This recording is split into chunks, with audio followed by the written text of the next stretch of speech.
Dear sisters and brothers in Christ Jesus, today we are celebrating the feast of Epiphany. The word Epiphany in Greek means manifestation. Epiphany is the first manifestation of Jesus to the pagans, that Jesus manifested himself to the magi. The magi came to Jesus following a star, and they came to the manger in Bethlehem. They offered the gifts they brought to the divine child. The first gift was the gold. Among ancient people, gold was regarded as the king of metals. It was therefore the ideal gift for a king. The second gift was the frankincense. Ancient people used incense in their religious worship. The gift of incense, therefore, is a symbol of the divinity of Jesus. It tells us that Jesus always had the nature of God, but became like a man and appeared in human likeness. It has been used as a symbol of adoration.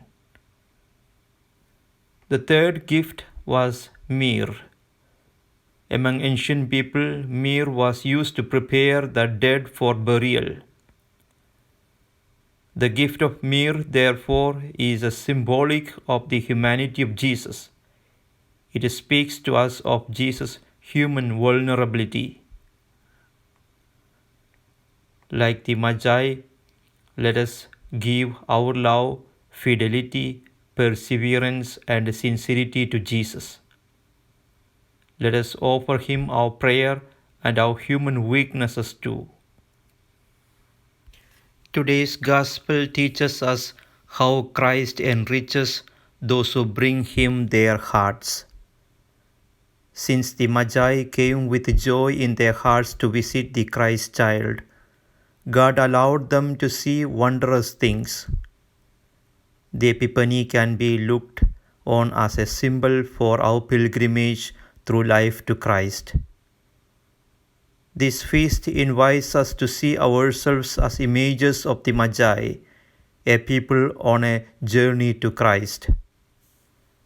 Let us make sure that we belong to Jesus.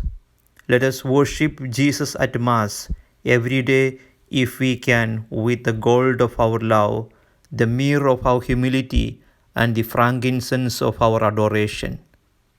Let us offer God our very selves, promising him that we will use his blessings to do good for our fellow men. Let us plot a better course of our lives as the Magi did, choosing for ourselves a better way of life in the new year by abstaining from proud and impure thoughts, evil habits, and selfish behavior, and sharing our love with others in acts of charity.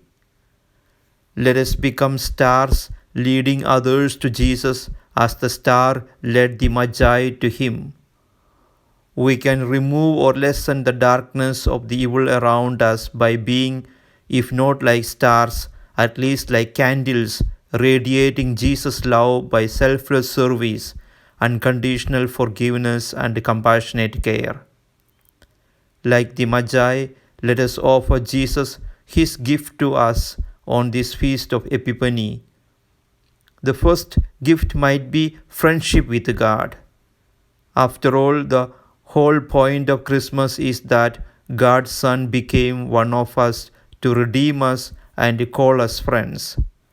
God wants our friendship in the form of wholehearted love and devotion. A second gift might be friendship with others. This kind of friendship can be costly. The price it exacts is vulnerability and openness to others. The good news, however, is that in offering friendship to others, we will receive back many blessings. A third gift might be the gift of reconciliation.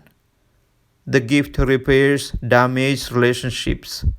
It requires honesty, humility, understanding, forgiveness, and patience. The fourth gift of this season is the gift of peace. seeking God's peace in our own lives through prayer, the sacramental life, and daily meditation on the Word of God. It is out of humble gratitude that we give Him from the heart of our gifts of worship, prayer, singing, possessions, talents, and time.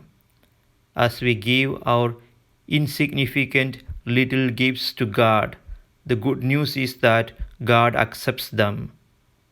Like the magi offering their gifts of gold, frankincense, and myrrh, we offer what we have from the heart in response to what that child has given to us, Himself. And that is a wonderful, wonderful gift to know that when we serve each other, when we reach out to each other, when we forgive each other, when we care for each other, we are indeed children of the Epiphany, and we are promised everlasting life. I wish you all a blessed Sunday.